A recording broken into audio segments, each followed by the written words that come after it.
We are Ole Miss Rebels. As Mississippi's flagship university, we dig deeper, see farther, work harder. We pioneered human organ transplants. We helped prove Einstein's theory of gravitational waves. We are conducting life-changing research that solves the problems of today.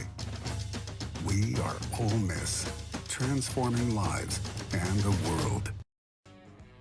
Hey, welcome to the POMcast with Stephen Willis. We're going to start in a few minutes, but I want to tell you to hit up our social sites, retweet, share, comment, like, do all of that stuff. It can only help us out and it'll make the show even better.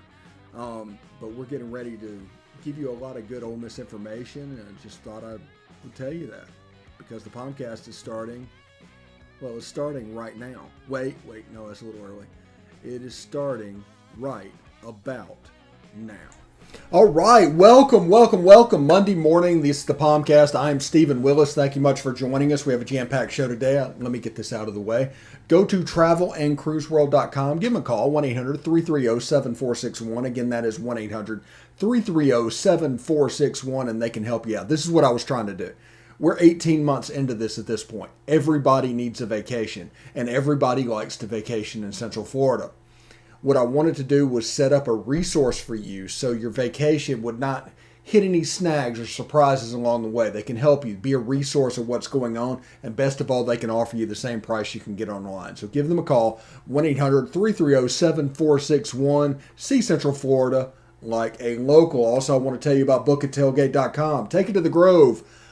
Is a tailgating service in Oxford. Basically, they can do it all. They can actually store your tailgating equipment. They can rent you what you need. They can give you another tent if you need it. If people are too far, too many people are coming to the tailgate, and they can even pick up your catering. So give them a call at 662-701-1177. That's bookatailgate.com.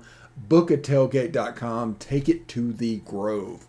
Also, thank you for watching the show, but if you're looking for other ways to watch the show, you can catch us on at the Stephen Willis or at Ole Positively. You can catch us on Facebook at facebook.com/POMcast. You can catch us on YouTube at Positively Ole Miss.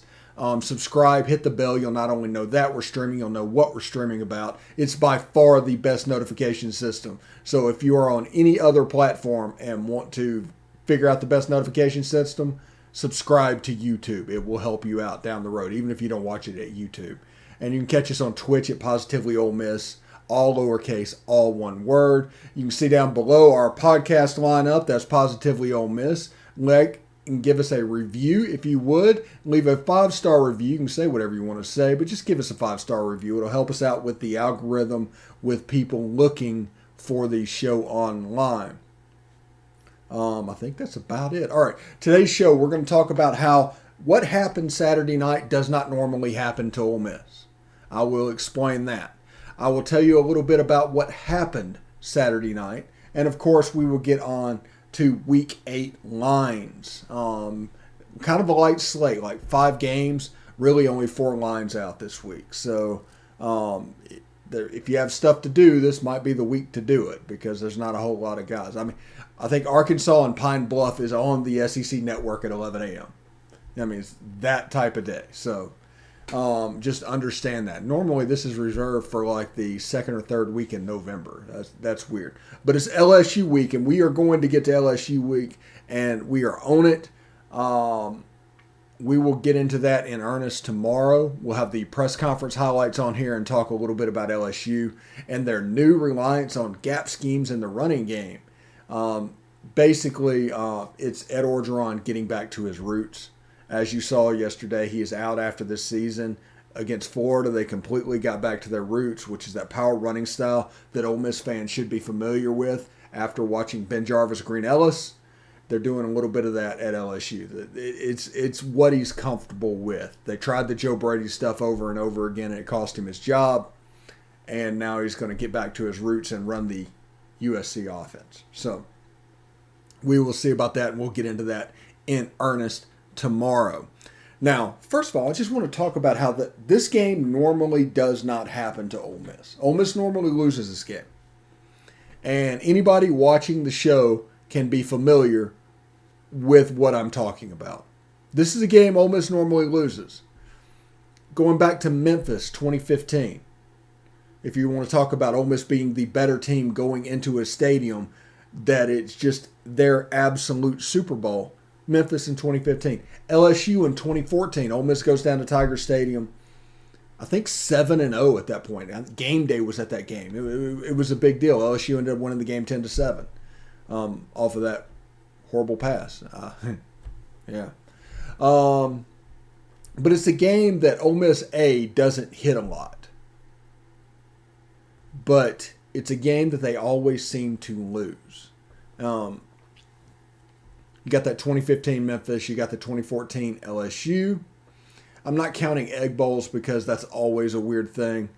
But before that, South Carolina in 2009. That's a game that they just weren't ready for and just got overwhelmed by the atmosphere. I think LSU, it affected them a little bit in 2003. But it's a game that Ole Miss doesn't have a history of winning. And if I go back to 2003 in this example, you can see that Ole Miss hasn't been playing many of these games. It takes a lot to make a conference rival view you as the Super Bowl, the end-all, be-all, to get that emotionally up. They did that Saturday night.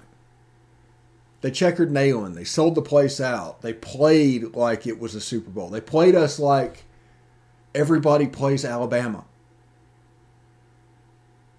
They were just unbelievably up, and they thought they could get this game. And they had a great plan, not necessarily offensively, but defensively they had a really great plan.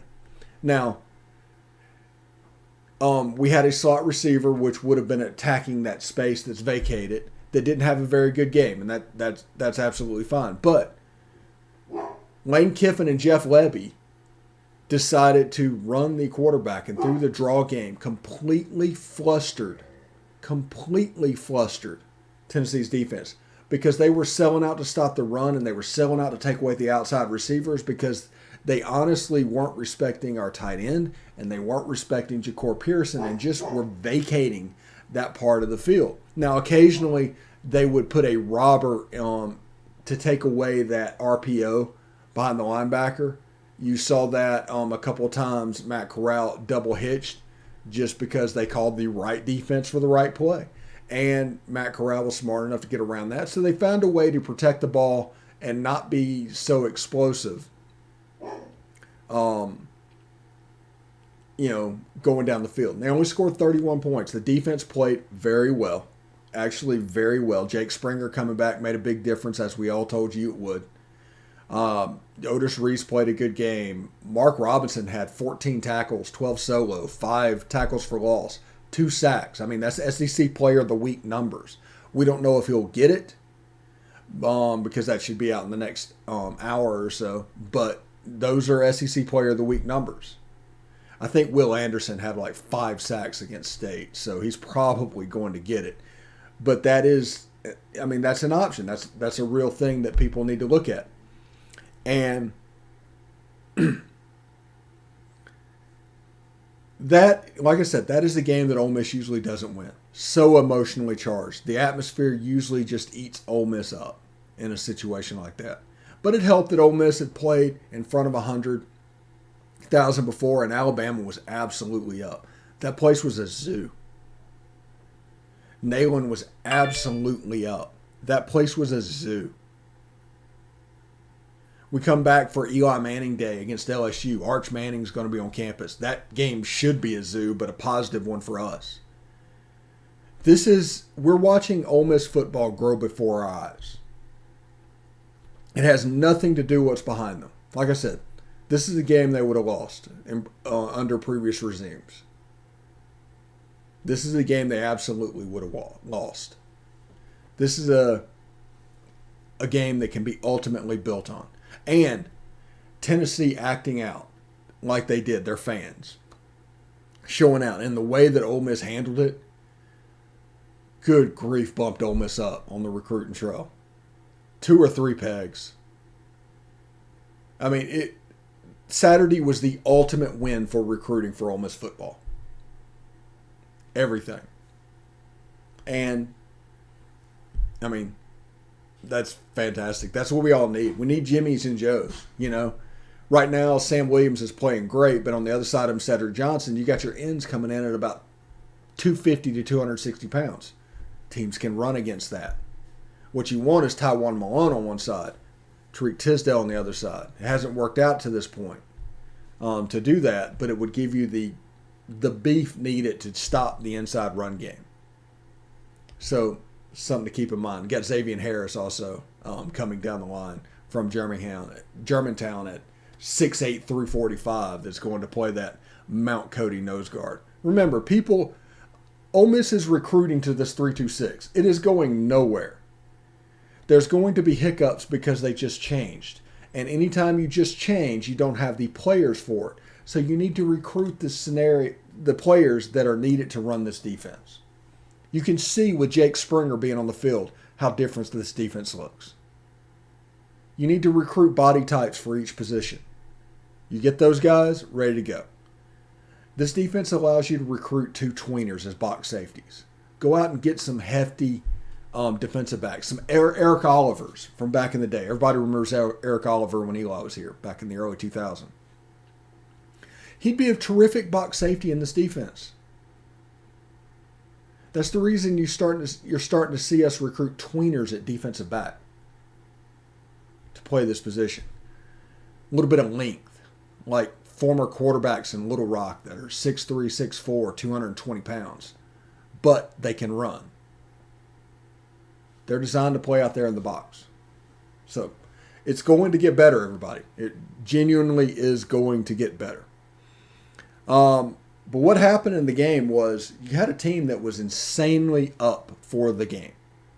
Just absolutely insanely up. And they had a good plan, and we were injured. We were missing roughly half of our offense going to Neyland Stadium. We did get Jake Springer back, but the play volume and everything's going on, people were cramping up. And a lot of times, as you heard during the broadcast, the first coolish game, there's a lot of cramps that can happen because you don't hydrate as much.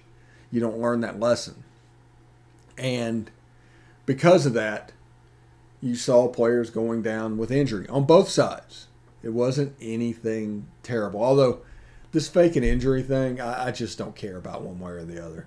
I mean, Ole Miss has been running tempo for 6-7 years, and nobody has done a thing about it to us or for us. I don't care if the shoe's on the other foot and how you perceive what is going on. It just doesn't bother me at all. So what Tennessee decided to do was to take away our run game. They weren't going to get beat by Snoop Connor. They weren't going to get beat by Jerry Neely. They weren't going to get beat by Henry Parrish. And on our outside zone concepts, the middle of the field would be vacated. So there's several plays that you attack the middle of the defense doing that. You move the linebackers. Whenever they did set up the defense the way that was, you'd use the running back as a lead blocker to run a quarterback draw because the only player in the middle of the field was the Matt Corral spy. And it just happened over and over and over again. And you know, with what happened with Ja'Cour Pearson, he didn't have the greatest night. The other way to attack the middle of the field was that. If they're keying on your running backs, use the quarterback in several big plays over and over and over again. Honestly, Matt Corral Saturday night looked like Johnny Football. Honestly, there's nothing. People will want to say that he is not elite or something's going on like that. When he's on the road, he's not elite. Oh, when he's playing in front of 100,000 with half his offense down, he doesn't look elite. Well, he still had over 400 yards of offense, not looking elite. Great game from Matt Corral. Now, he's the best player in college football. I want to say that first. Best player in college football. I think he's on track to be the greatest player to ever play at Ole Miss. Like, it could be a situation where they're recruiting Arch Manning to restore the Manning name on Ole Miss's campus. Because there's a chance the greatest of all time is playing quarterback right now. Enjoy this. That's what everybody's telling you. Enjoy this. Because it doesn't happen very often. And it pretty much, if you look at it, happens about every 20 years. in Ole Miss's history. Of course, that includes the 80s, 90s, and 2000s, where they were rudderless for a large portion of that, but we'll digress on that a little bit. So enjoy this. Have fun. You have a quarterback that's willing to run. Now, the offense might look a little different with a different quarterback. The offense is set up right now because Matt Corral is so special. The offense is real similar to what Johnny Manziel was doing at Texas A&M, to what RG3 was doing at Baylor. It's set up that way to let him shine. The offense will be fine with Luke Altmaier at quarterback. If nothing else happens, if there's no transfer quarterback, the offense will be fine. Your players around him are going to improve, and you're going to run a system that benefits his strengths, because he is not the same quarterback as Matt Corral. He's not. He's also not the same quarterback that John Rice Plumlee was. He's a different guy. Now, understand that going into the season, because you're starting to see a little bit of a narrative right now. And agree with it, don't agree with it, whatever. I'm just pointing out that it's here. That other than Matt Corral, Ole Miss is garbage. Without Matt Corral, where would we be? And I kind of push back against that narrative a little bit, because each quarterback is different. The offense might look different, but he's a good player. Matt Corral got thrust in as a freshman, true freshman, against Mississippi State, started abroad. I think everybody remembers that. And Luke Altmaier would come in and do well as well. If we remember Matt Corral's numbers that year, they weren't great. The next year, Matt Corral got benched. So it's about getting ready and doing what it needs to do. But Ole Miss has talented players pretty much around the field. They do. As far as the skill position goes, they have talented players. They right now have 4 and 5 stars that can't see the field in the receiving room. So we have talented guys. We have to develop them. We have to get them where we want them to be. But it's a situation where don't fret about next year. Don't worry about what's going on. Just enjoy this year. Just enjoy what you have. Don't look back on it and say, oh, that was a great period of time. No, enjoy it as it's happening. As if you listen to the show, you know I am always about enjoying the moment, stopping and smelling the roses, so to speak, instead of in hindsight relitigating what that situation looked like. It doesn't look, if you're a negative person, fine. You're a negative person. You're not going to be able to enjoy this time, because even when Matt Corral does what he does Saturday, you're all constantly worried that he's only here for 6 or 7 more games.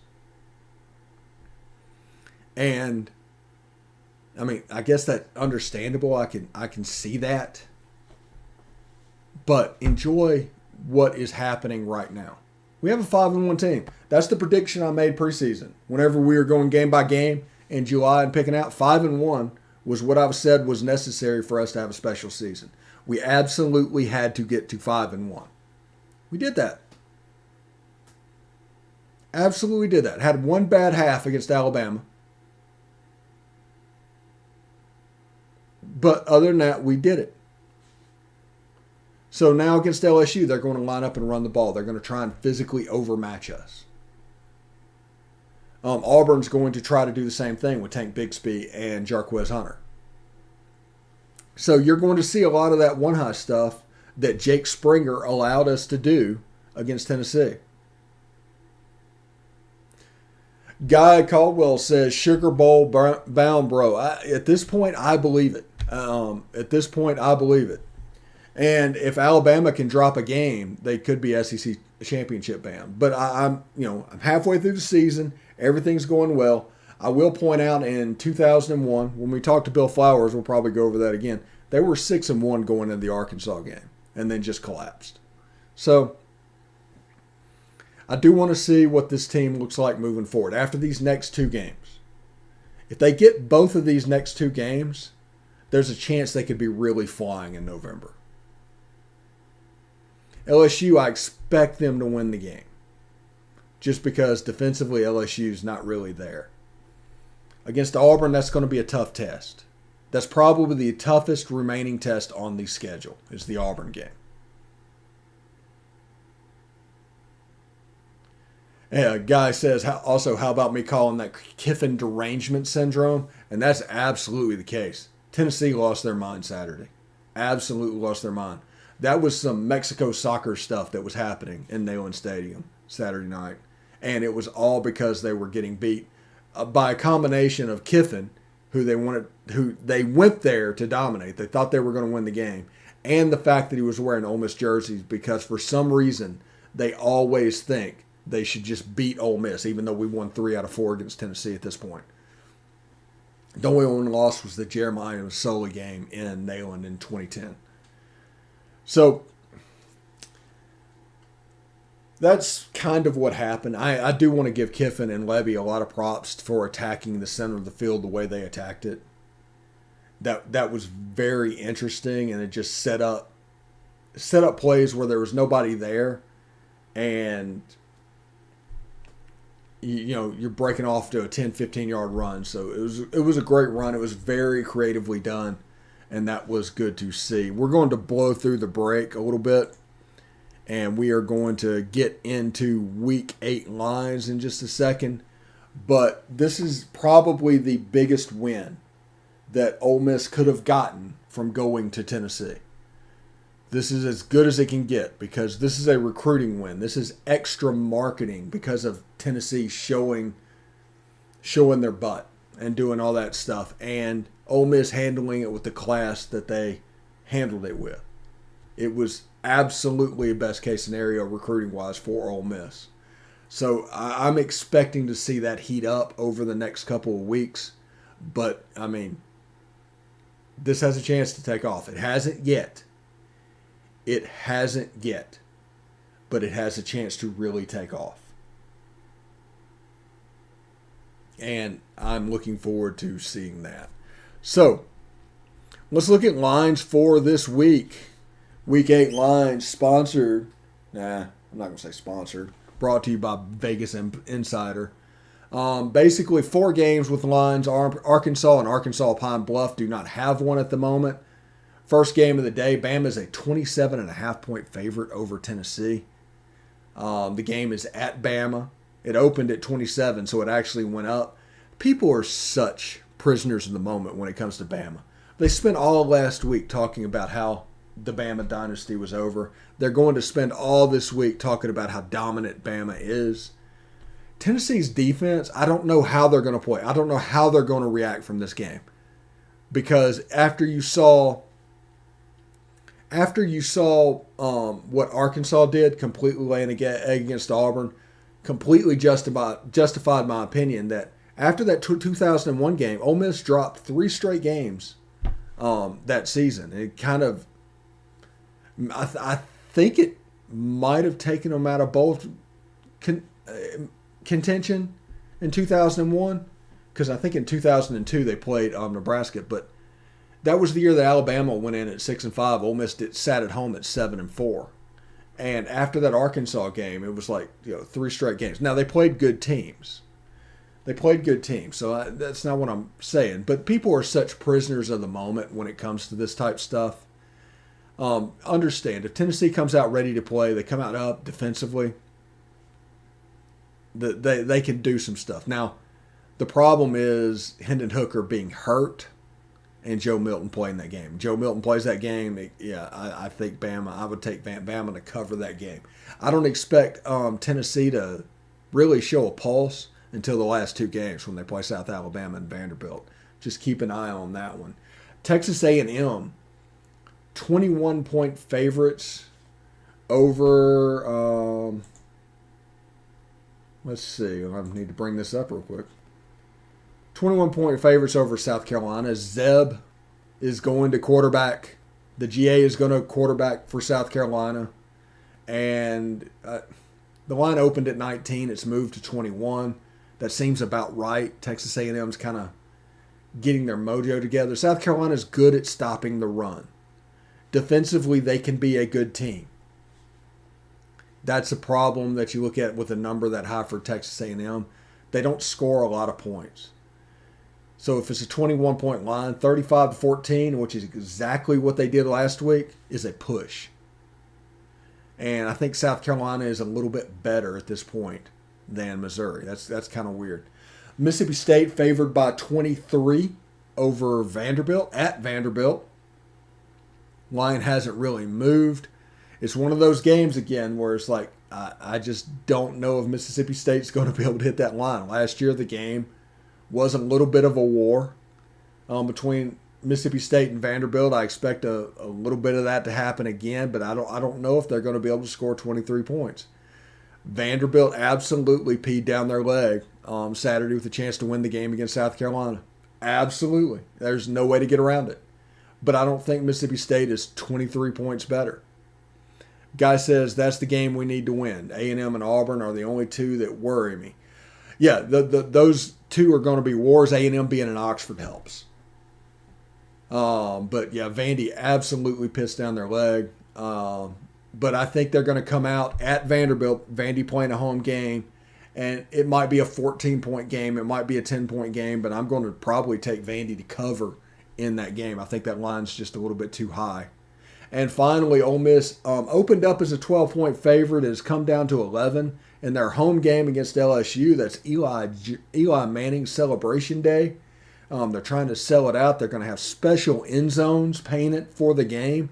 My guess is, and this is just a guess, I have no information on it, is it's going to look like the 2001 end zones with the cursive Rebel script. I think that's what it's going to look like. Who knows? They should paint it red with the navy blue Rebel script. But I'm looking forward to see what that looks like. I want to see Ole Miss wear traditional red uniforms this game.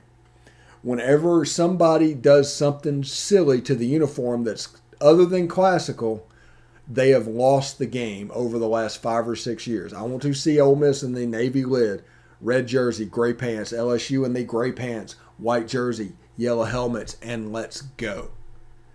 That's the way this game should look. It's one of the best uniform games you will see.